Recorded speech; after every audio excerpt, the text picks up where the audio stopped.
sure. Just some pictures of our kids engaging. Yeah, so this would be like their TMP, which is the team multimedia presentation, where kids get up in front of the room and do a presentation. Some of these are from Central. Yeah, these are the Central ones. So I'm not 100% sure of all the things they're working on.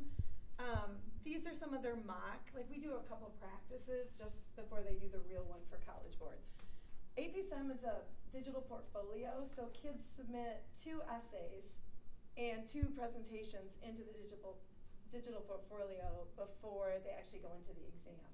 The exam itself is like an hour and a half, and it's, in their mind, the kids are like, what, we only have to write like 4 paragraphs? I'm like, I know, right? And so it's kind of just a quick assessment of how well they can read an argument and understand the position. You have to push it on me, right? Oh, I can. This is my class. We were doing the stimulus pack that's released in January. There are 7 sources, and the first thing kids have to do is read the 7 sources: fiction, photographs. There's a section with graphs and charts. There are also nonfiction pieces, and they have to come up with a common theme. And they have to develop their research question from the common theme. So this year's theme is kind of around nostalgia and memory. So these are their 7 sources, and we were being detectives, so it's called a murder board, if you're wondering, like, why does she have that up there? So they were plotting points, and today we took red string, and we started to draw deeper connections. Because one of my boys was like, I'm really torn between, do memories of our childhood that may be negative impact our growth in adulthood? His other question is, or do I talk about architecture and how these old ancient designs kind of resurface and come back in a cyclical way? Like, he's a sophomore. So to me, that's a totally different way of thinking and approaching English. So very powerful. Do you guys have any questions? Did I get all the slides? Oh, we were speed dating on memories. And then one more slide. This is where we're just going to stop, see what questions you have. Everything we're doing is tied to all ELA standards. You can see additional training that all of our teachers are partaking in. They're so much hard work. And just kind of thinking of the work we have ahead with these 2 courses, but also English 11 and 12. But as you can see, they're amazing. So do you have questions for them? They're very thorough. Yeah. I don't have questions, but I speed dated my college students this morning. Yeah. Was it on what your inquiry-based research question was going to be? It was actually on reading comprehension strategy. That's right. No, I just really appreciate all of this work. This is my world, so I really get probably pretty dorky about this kind of stuff and could talk about it for a long time. And I know that you have put so much time and effort into this, and I know that our kids are benefiting from it.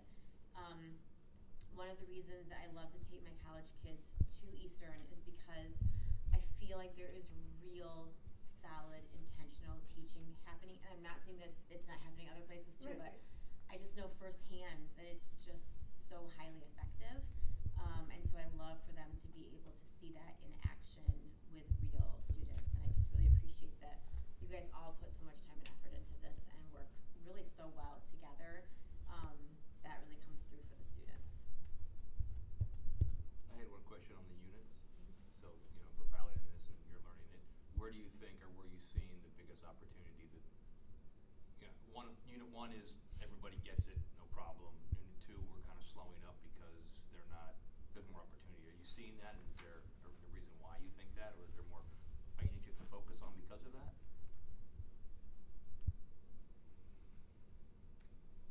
And they're all learning together, but it's like, are they prepared more? I guess, are they prepared more for different units, and other ones you're like, okay, unit 4, we've got to, not everybody is coming along at the same speed. We've got to now focus more on this. I would say initially Unit 1 took us a little longer. Okay. And I think we've all felt that. Okay. And part of it was new to us. You Yeah. know, so we expect the teachers who do it next year that they will probably experience the same thing. And that it's a different way of learning for students as well, Sure. right? And so I think through that transition you can see the growth And so like right now, I'm in between starting the second unit, because we're gonna do all 3 units this spring, so I wouldn't be honest with that. And so I had some writing, a couple of different writing activities that we did with the house on Maple Street, where I'm purposely going back to that style of writing to say, we're reviewing this, so we're ready to go with the next unit. So because there has been a lapse where we've read The Book Thief, we've read The Odyssey, and now we've done the house on Maple Street. So bringing them back in there. And I also want you to know, with all the books that we've read, we've also tried to connect the AP writing to the book units as well, or the novel units. And I have a question. Could you elaborate a little bit more on the amount of the books that are read? Like, is it just snippets of the books? Is it whole books? Because one thing that you constantly hear is kids' reading stamina isn't there, and it's really difficult for kids nowadays to actually read a whole book. And so if you could address how that goes. That was one of our greatest, concerns or discussions as we were working together to plan out our year. And with the 4 units, there are shorter text, nonfiction and fiction. So we are supplementing whole class novels to support that learning as well. So in the regular pre-AP1 curriculum, we are doing The Odyssey and Long Way Down and Lord of the Flies or Fahrenheit 451, depending at the end of the year. So they will be getting whole class novels, or they are getting whole class novels. And with the honors, I've done all those same texts along with it. So I'm trying to do piloting it right this year to do the regular curriculum plus honors on top of it, if that makes sense. Yeah. And seeing where that combination. With the shift to the digital SAT and some of the new things that are being asked of kids, analyzing even on their some shorter text, they noticed immediately this year as you dove in, Sarah, I think it was you So too, if I can the talk about correlation to some of the things that kids were being asked on the SAT to what they're seeing and doing in the classroom So as one well. of our professional development days with Kim, she had Sarah come in and we were analyzing the SAT data, and there's such a direct correlation between the questioning in the pre-AP curriculum and the SAT. And I know not every child goes to college and will need the SAT. However, our population, a lot of students go into college. I've got 3 kids in college of my own right now, and I can tell you from Sophia, who's a senior, to now Sawyer, who's a freshman, that there's been a change in what colleges are expecting with the SAT or the ACT.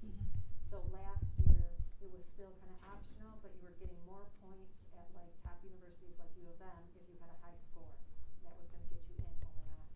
So as a teacher and as a parent, when I looked at how direct that learning is to our students maybe performing better on a test that could help their future, I'm excited about that.